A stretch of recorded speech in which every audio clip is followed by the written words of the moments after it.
مشتاق احمد یوسفی فرماتے ہیں اگر کوئی عورت خاموش بیٹھی ہے تو احتیاطاً اس کی نبض چیک کر لیں۔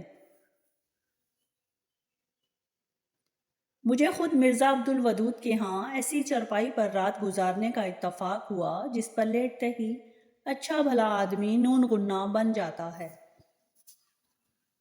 بعض شادی شدہ مرد حضرات کی دماغی حالت اتنی خراب ہو جاتی ہے کہ بیوی سے تنگ آ کر پھر سے شادی کا ہی سوچتے ہیں۔ نفرت کرنے سے ہماری خود کی انرجی ضائع ہوتی ہے۔ بہتر یہی ہے کہ آپ فرض کر لیں کہ وہ وفات پا چکے ہیں۔ مشتاق احمد یوسفی سے ایک عربی نے کہا، مسلمان تو ہم بھی ہیں لیکن آپ لوگ تو کلمہ پڑھ کر باولے ہی ہو گئے ہیں۔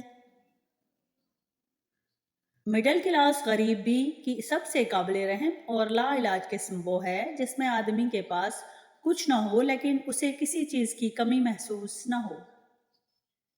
شائستہ آدمی کی پہچان یہ ہے کہ اگر اس کے سامنے کسی بھی بیماری کا ذکر کیا جائے تو وہ آگے سے کوئی نسخہ بیان نہ کرے۔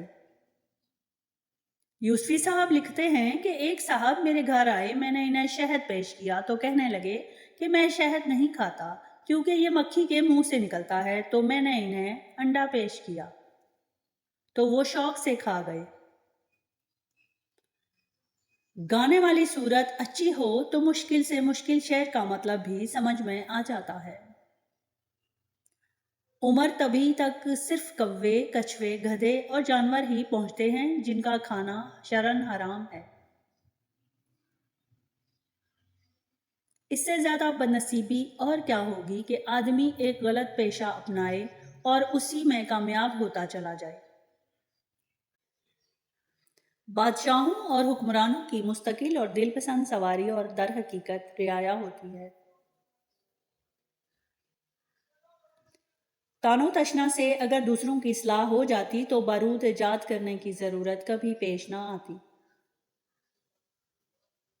تھانے، حوالات یا جیل میں آدمی 4 گھنٹے بھی گزار لے تو زندگی اور حضرت انسان کے بارے میں اتنا کچھ سیکھ لے گا کہ یونیورسٹی میں 40 برس رہ کر بھی نہیں سیکھ سکتا۔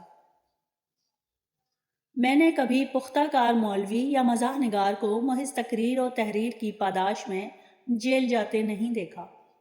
اگر ویڈیو پسند آئی ہو تو چینل کو لائک اور سبسکرائب کر دیں، بیل کے بٹن کو آن کر دیں تاکہ ہر نئی آنے والی ویڈیو آپ تک پہنچ سکے۔